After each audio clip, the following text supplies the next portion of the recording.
Oi, oi, meu terceiro ano! Olha a tia Sam aqui de novo! Tem aluno aí, hein?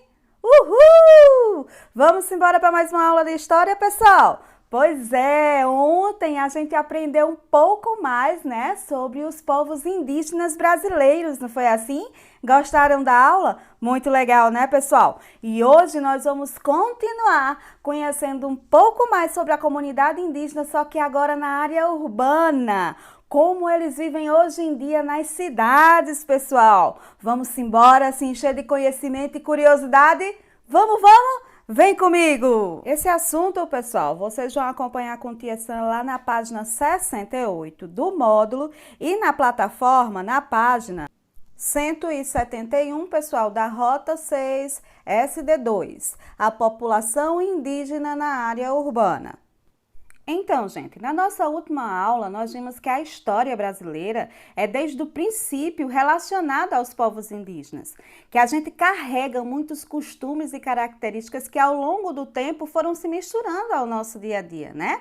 Nos espaços urbanos, nas cidades, essas características também estão ligadas à cultura indígena, principalmente os nomes que são dados aos espaços públicos. Vocês sabiam disso?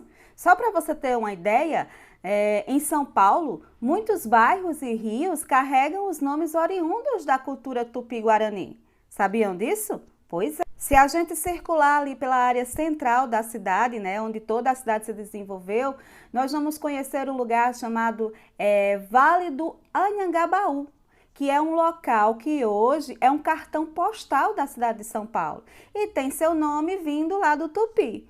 Seu nome, o seu significado significa rio ou água do mau espírito. Olha só que coisa curiosa. E acredita-se que a região foi batizada assim devido a algumas maldades feitas pelos bandeirantes contra os índios lá no início da história, né? E essas maldades foram feitas na proximidade, ali pertinho do rio, que hoje passa sobre o eixo viário, onde passam os trens, os carros, né? Por ali já antigamente tinha um rio, né? O parque mais famoso da cidade também tem seu nome originário no Tupi, que é o Ibirapuera, que significa pau podre ou árvore apodrecida. Tudo isso porque a região em que o parque se encontra era um terreno alagadiço que fazia parte de uma grande aldeia indígena. Lá também a gente vai encontrar um nome muito conhecido pelos habitantes que é Moema, que além de ser um nome próprio designado a muitas índias na cultura tupi, é também o nome do bairro lá de São Paulo, né? Que possui diversos logradouros com outros nomes, diversas ruas, né? Com outros nomes indígenas, certo? Nhamibaquaras, Maracantins, Imarés, Juripis, Jamaris, são alguns exemplos dessas ruas, né, desse bairro, e marcam a história desse povo em suas placas. Diversos outros bairros, ruas, praças e locais públicos carregam também essa herança. Por exemplo, Pacaembu, Tucuruvi, Morumbi, Cambuci, Ipiranga e muitos outros, pessoal, certo? Que são nomes derivados dos conhecimentos dos índios que aqui viviam e que continuam intitulando certo cenário urbano do nosso país. Aí, como tia Sam achou super interessante essa história, eu fui pesquisar para vocês os significados de alguns dos nomes dessas ruas, né? Por exemplo, Ipiranga, que significa Rio Vermelho, Itaquera, que significa pedra dura ou pedra dormente, Moca, que significa áreas amenos, secos, ou fazer casas secas. Mais ou menos isso. Morumbi, colina verde ou mosca verde. Pacaembu, atoleiro ou terras alagadas. Pari, armadilha tupi para peixe. Tietê, ó, lá do rio Tietê, significa águas verdadeiras ou rio volumoso. E tucuruvi, que significa gafanhoto verde. Muito legal isso, né, gente? Muito interessante. Segundo, gente, a Comissão Pró-Índios de São Paulo, a ideia usual que a maior parte da população indígena vive em áreas rurais remotas não corresponde à realidade. Pois é, em diversos países do mundo, os índios vêm ocupando cada vez mais o cenário urbano. No Brasil, a população indígena que reside em áreas urbanas já ultrapassam 30% da sua totalidade. Possuímos tribos em diferentes contextos, temos os povos isolados que não podem ser contatados por ninguém de fora, os que estão em situação urbana, alguns inclusive próximos às áreas de favela, né? Os que vivem na floresta, os que migram de região e se distribuem pelo território todo e outros, né? São parte dessa porcentagem que foi falada aí para vocês. Mas ser índio envolve sempre uma ideia geral, que é ter costumes próprios e um passado em comum. Alguns estudiosos dizem, gente, que duas causas principais que aproximam os índios, né, dessa área urbana, das cidades, é o movimento de migração das terras de origem para as cidades e a integração de áreas indígenas pelo alcance do crescimento das cidades. No município de São Paulo, por exemplo, encontramos os dois tipos de situação. Poucos sabem, mas há 3 aldeias, que é a Guarani, que está localizada na zona sul e oeste da cidade, né? Que são terras indígenas, Jaraguaras, Barragens, Curucutum e Tenodé-Porã. Difícil de dizer esses nomes. E uma grande população indígena de famílias que migraram e se distribuíram por diversos bairros da cidade. Essa, vamos dizer assim, quebra, né, do conceito de como seria um índio, né, um indígena, pode ser muito boa em diversos sentidos, gente. Por quê? Muito do conhecimento e das formas de se habitar desses povos, né, podem ser incorporadas quando a gente visa planejar o espaço urbano, por exemplo. Nesse contexto, dá margem para a gente criar soluções referentes às ocupações desenfreadas, né, desse território da cidade, né, a falta da infraestrutura de moradias e saneamentos, por exemplo, a proteção dos recursos naturais, né, da natureza, que vamos dizer assim, a característica principal do indígena, a ocupação dos vazios urbanos, entre tantos outros benefícios, certo, gente? Tanto as tribos urbanas quanto as que habitam as florestas e áreas rurais têm muito a nos ensinar sobre a forma de tratar o território. Respeitar os ciclos naturais, alimentar o solo que provém o alimento, né? Utilizar de maneira racionalizada os recursos naturais, abraçar a singularidade, respeitar a história de muitos outros hábitos fazem parte do dia a dia dos povos indígenas, né? E algumas dessas atividades primordiais da cultura indígena brasileira podem ser, vamos dizer assim, copiadas, né? Nas cidades de diferentes formas.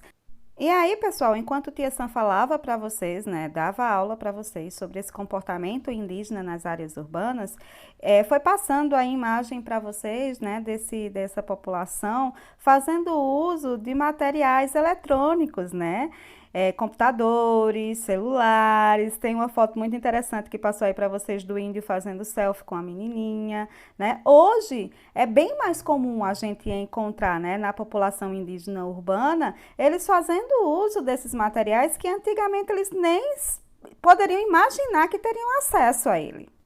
E isso é muito bom, pessoal. Todo desenvolvimento, ele é positivo.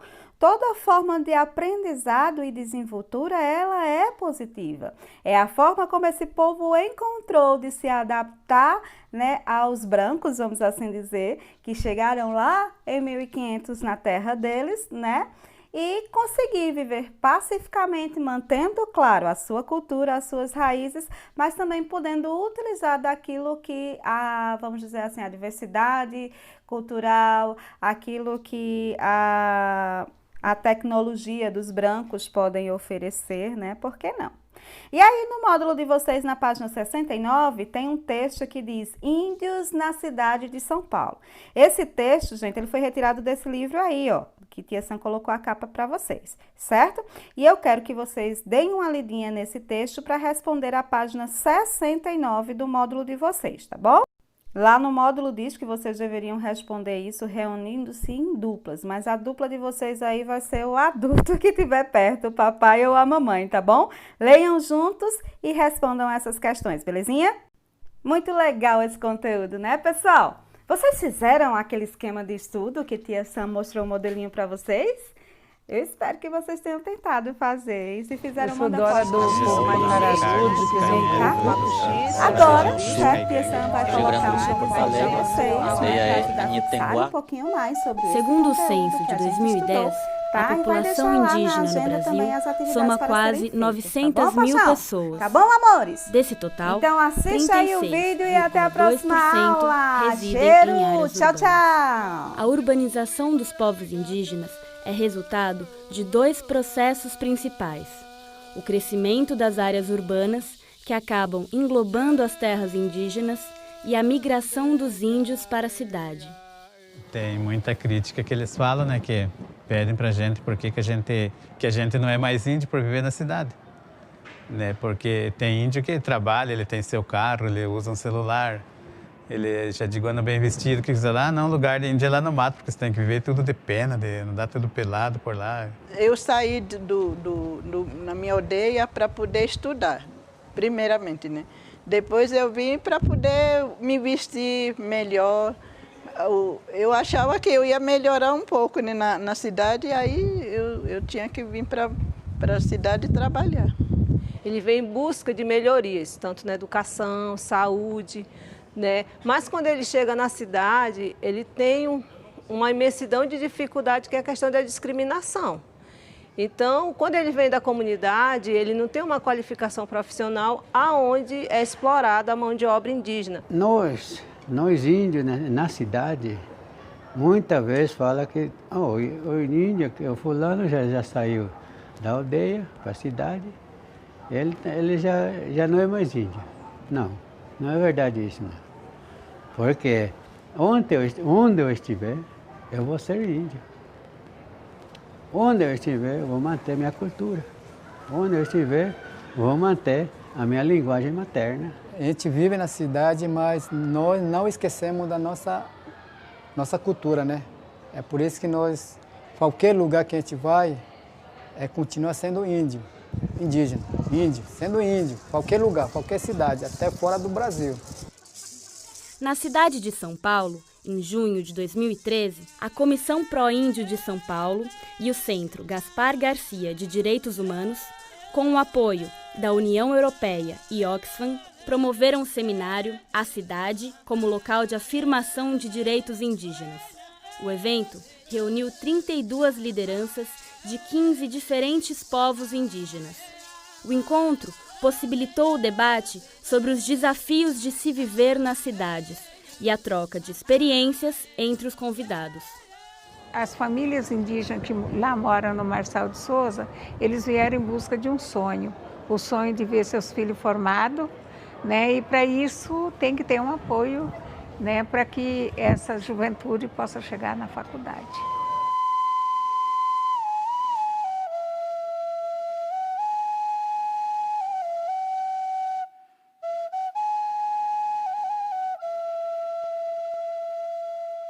O CECI é um centro de educação e cultura indígena, né? Aí lá a gente aprende a manter a língua, a manter a cultura, para não perder o que a gente foi perdendo aos poucos por causa da proximidade da cidade. Surgiram novos desafios, coisas novas que a gente tinha que fazer, sair para a cidade, para vender artesanato. Aí essa coisa do ensinamento oral que a gente tinha foi ficando um pouco de lado, né? Aí surgiu a possibilidade de criar o CECI em parceria com o Poder Público Municipal. Aí foi pensado nessa forma que é o CECI hoje, né? No CECI trabalham somente professores indígenas, só uma pessoa que ajuda a gente na parte burocrática, que é da cidade que trabalha na prefeitura, né? Que faz trabalho lá na aldeia.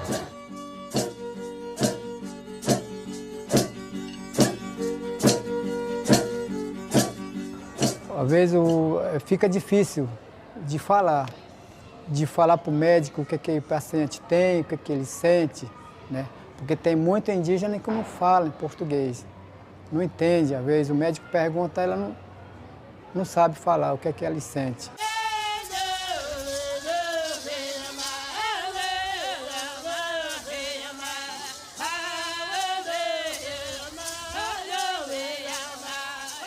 A FUNASA, na época de 99 até 2010, ela nos deu esse apoio todo, junto com a FUNAI, nos reconhecendo como população organizada socialmente. Foi um dos motivos que fez com que o Ministério Público nos desse esse direito de uma equipe diferenciada de saúde, assim como existe nas terras indígenas. Para que a gente buscou e conquistou uma equipe específica para a saúde indígena? Porque a gente também tem a cura espiritual. Através da cura espiritual, você tem um tipo de medicação que é ervas, folhas, raízes, né? E quando o indígena está sendo tratado espiritualmente, ele não pode tomar medicação. Então, isso é algo ainda que não está tão claro, mas que eles respeitam.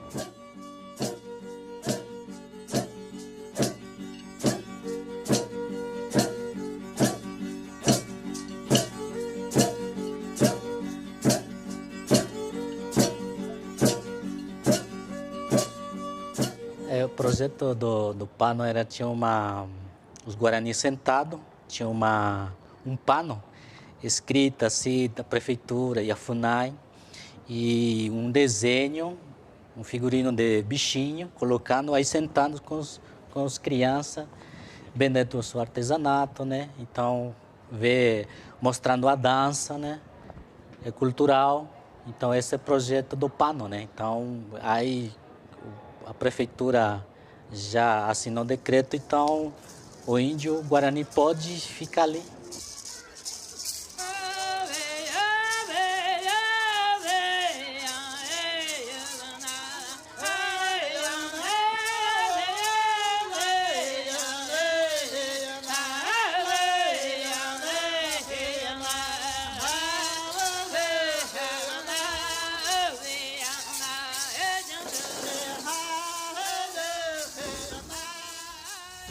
Semana do Povo Indígena foi uma conquista que nós fizemos e está valendo muito a pena, porque a gente vem do artesanato, convida os parentes, os Guarani, convida os parentes Vassucocal, e a gente se reúne tudo no shopping, então tem uma comercialização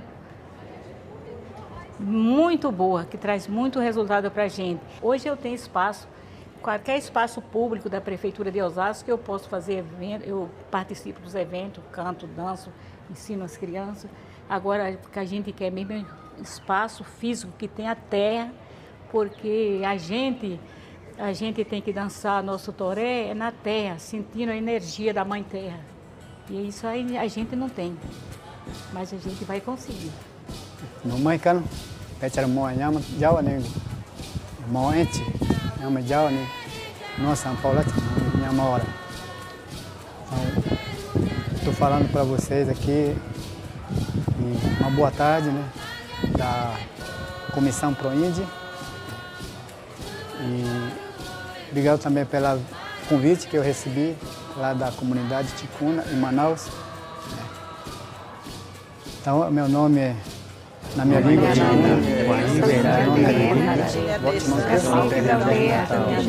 em português me chama Reginaldo. Fica em São Paulo, Parelheiros, Zona Sul. Eu sou Kaiowá Guarani, que hoje estou residindo numa aldeia urbana, Campo Grande, Mato Grosso do Sul.